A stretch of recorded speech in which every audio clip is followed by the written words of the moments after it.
Welcome to part 4 of my Iridium series. Now, in this part, we're going to discuss what happened.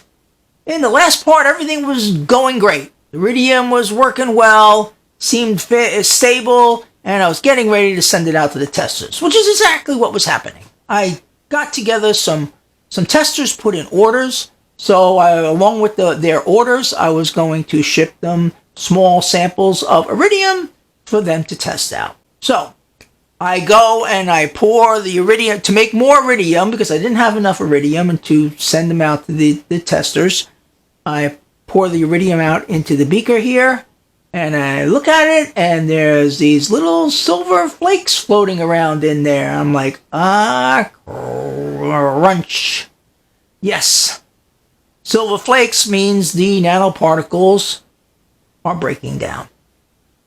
So what happens is the electrostatic forces that hold the nanoparticles apart from each other disintegrate, and then the metals actually start clumping together into larger and larger pieces until they get so large you actually can see them, and they make these, and then they start getting heavy and will fall out of the liquid. Eventually, all of the nanoparticles will be gone, and you just have this solids at the bottom. So that is a problem. Now I have to see if we can fix the stability issue. So what do I do when I have a stability problem with a nanoparticle? And believe me, I've had my share of stability with nanoparticles. Silicon is a nanoparticle I'm also working on. It's great for the skin, but I have stability issues with silicon as well. So I'm always working on stuff, and I've solved stability issues with some nanoparticles, like magnesium was highly unstable, but when I pair it up with titanium, magnesium becomes stable. So the first thing that I do when I get an unstable nanoparticle is I pair it up with titanium. Titanium is an extremely stable nanoparticle. I put it all in here. Put the 10% of titanium in here. Fill it up with this sodium citrate, which sodium citrate is supposed to help the stability, but it can only do so much. The sodium citrate creates a static charge in the water, and it keeps the nanoparticles from crashing into each other and kind of exploding. But it's not a cure-all all the time. It can help balance fairly stable nanoparticles into fully stable nanoparticles. But if a nanoparticle is very unstable, there's not a lot the sodium citrate can do. It will help. We need something else to glue it together. So my go-to way is to mix it with 10% titanium. Cook up a batch and then see what happens. So that's what I got here. But it's going to take time. The last batch took a week and a half, maybe, to just start to disintegrate. So I'm not going to know anything for a week and a half. And sometimes I get clues. Sometimes I can put it in the microscope, the video microscope, and I can see nanoparticles exploding. And then you know that they're not going to stay together. You literally see them explode.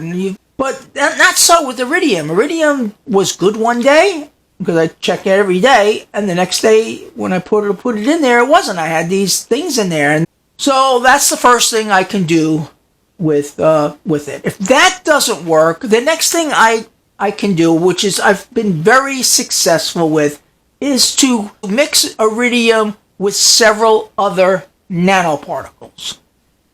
And that's the ultimate thing that I do. Like I'm just saying, we're just taking guesswork. Maybe take Iridium and mix it with the titanium and perhaps gold and perhaps platinum, and make a combination. That usually, when you have several different kinds of nanoparticles all together, their electron configuration kind of all gels together, and everybody is happy and becomes stable. My Forever Serum example has got different kinds of nanoparticles in it, and even though some of those nanoparticles, like the silicon and the platinum, tend to be unstable, when they're all mixed together, thing is stable. But the downside is you're not getting a high concentration anymore of what you're looking to get. You got a quarter of it. If it's a 4 thing, or a 3, or a third of it if it's a 3 thing. So I don't know how that's going to affect the iridium as far as dosing goes. My thoughts on iridium were to use nasal spray doses and perhaps sell it in 8 or 4 ounce containers. That's if I can get the iridium. Right now I can't even get the iridium to replace the iridium I have, which is another problem because every time I have a failed batch of iridium, I lost iridium off this sample, this 1 gram sample that isn't replaceable at this point. So it's like I have to really tiptoe lightly because I don't want to use up the whole sample just trying to figure out how to make a stable iridium out of it. But step 1, mix it with 10% titanium, which is what I did. We'll see what happens. Usually what I do is after it's all mixed in here, I will then run the laser on the metal and cook it. And then with the titanium floating around in here, or whatever I have for a stabilizer, it makes a bonded nanoparticle, which now incorporates elements of the titanium atom and elements of the iridium atom in this case, and that may be enough to offset and create a more stable nanoparticle. It does work. Like I said, it works with magnesium, and there's a couple other nanoparticles that I make that I pair with titanium.